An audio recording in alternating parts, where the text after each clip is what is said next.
नुसता बसलाय कोपऱ्यात, प्रत्येक वेळी असा अहंकार असो हे ते. अरे राज ठाकरेंनी सांगितलं होतं, काय केलं होतंस ते? कोणाला निष्ठा सांगताय तुम्ही? काय परिस्थिती काय राज्याची?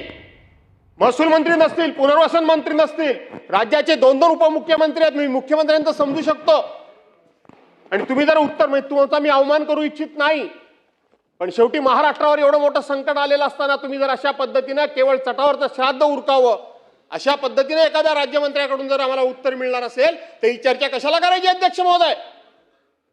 चर्चेमध्ये काय राहिलंय अशा चर्चा करण्यामध्ये? सरकार काय गंभीर आहे?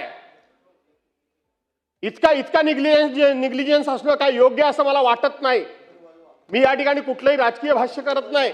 पुनर्वसन खातं कोणाकडे आहे राधाकृष्ण विखे पाटील साहेब? जाधव साहेब शासनाची बाजू मंत्री म्हणून ते मांडणारच आहेत ना. मग तर मला आता आपण पण जर असं म्हटलात तर मग माझं तोंडच बंद झालेलं बरं. काय त्याला अर्थच नाही.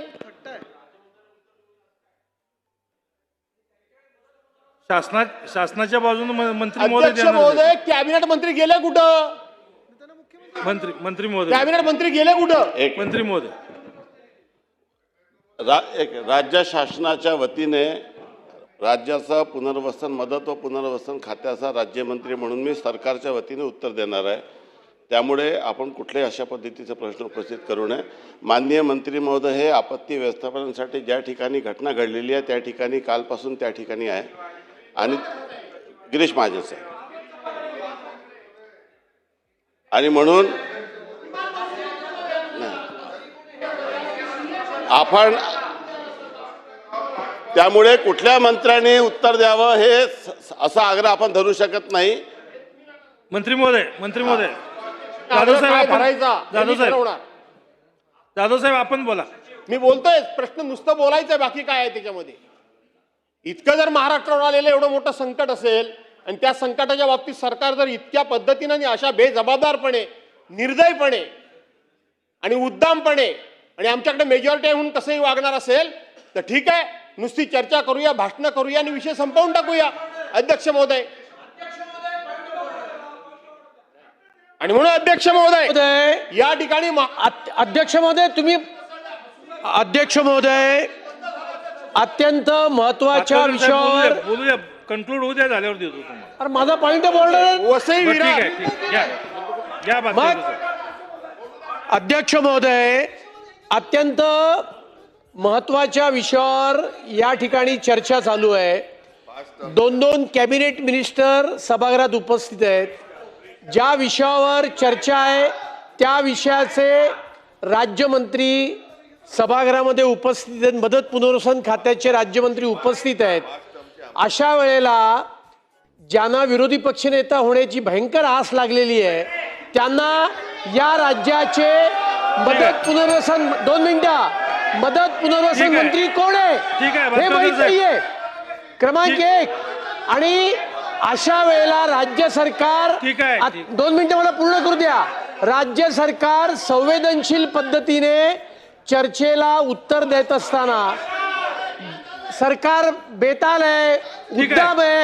अशा 2 मिनिटं अशा प्रकारची असंसदीय जाधव साहेब चालू करा आपण. अध्यक्ष महोदय इथे सत्ताधारी पक्षातून तुम्ही सांगू नाही शकत. तुम्ही राम मंदिर लुटताय, चोर कुठले? लुटताय आम्हाला सांगू नये. जाधव साहेब आपण चालू करा. भातकर साहेब खाली बसा. भातकर साहेब बसा खाली तुम्ही. खाली बसा, खाली बसा. आम्हाला सांगू नये. चला बसून घ्या, राम मंदिर बसून घ्या सगळे. चला चला नीट बोला, नीट बोला, नीट बोला, नीट बोला. वय बघा तुमचं. लय उर्मट आणि घमेंडखोर नुसता बसलाय कोपऱ्यात, प्रत्येक वेळी असा अहंकार असो हे ते. ठीक आहे. भातकर साहेब आपण बसा. जाधव साहेब आपण चालू करा. तुम्हाला अधिकार कोणी दिला? जाधव साहेब आपण चालू तुम्हाला करा. अधिकार कोणी दिला यांना बोलायचा? राम मंदिर कोण तुम्ही? जाधव साहेब आपण बोला. अरे राम मंदिराच्या चोऱ्या करणारे आहेत तुम्ही. बोलू नये. चंदा चोरा. ठीक आहे, बसून घ्या. हा. आदित्य साहेब बसा, बसा, बसून घ्या. आणि म्हणून अध्यक्ष महोदय ठीक आहे, ठीक आहे, ठीक आहे. काल बघितलं मी पालन केलं संसदेपर्यंत. यांचं बोलणं अहंकारी आणि सगळं काय सर्वज्ञ मी आहे वगैरे अनेक वेळा मी बघितलं ह्या माणसाचं. खरं सांगायला गेलं तर मी म्हणजे सर्वज्ञ, पण आपल्याला तुमच्या मर्यादा लोकांना माहिती आहे, तुमचं ज्ञान लोकांना माहिती आहे. तुमची कुवत लोकांना माहिती आहे, तुमची झेप लोकांना माहिती आहे, सगळं माहिती आहे. काय नवीन नाही त्याच्यामध्ये, सगळं माहिती आहे आम्हाला. त्यामुळं तुमची काय ती एकदम असं मला तेवढं कळतं, बाकी कोणाला कळत नाही अशी जी वागण्याची स्टाईल आहे ना. प्रश्न महाराष्ट्र, अरे राज ठाकरेंनी सांगितलं होतं काय केलं होतंस ते. राज ठाकरेंनी सांगितलं होतं की त्यांच्याकडे गेला होता आणि राज ठाकरेंनी नितीन गडकरींना फोन केला. राज ठाकरेंनी मुलाखतीमध्ये सांगितलं होतं. कोणाला निष्ठा सांगताय तुम्ही, कोणाला निष्ठा सांगताय तुम्ही. अरे तुम्हाला घेतलं ना पक्षात कुणी म्हणून, मला काय शिकवतो तुम्ही. पक्ष बदलला नाही, राज ठाकरेंनी नावानिशी सांगितलं होतं तुमचं. तुम्ही राज ठाकरेंच्याकडे गेला होता. जाधव साहेब का पक्षविषयाचं जाधव साहेब विषयावर आपण चर्चा करू चला.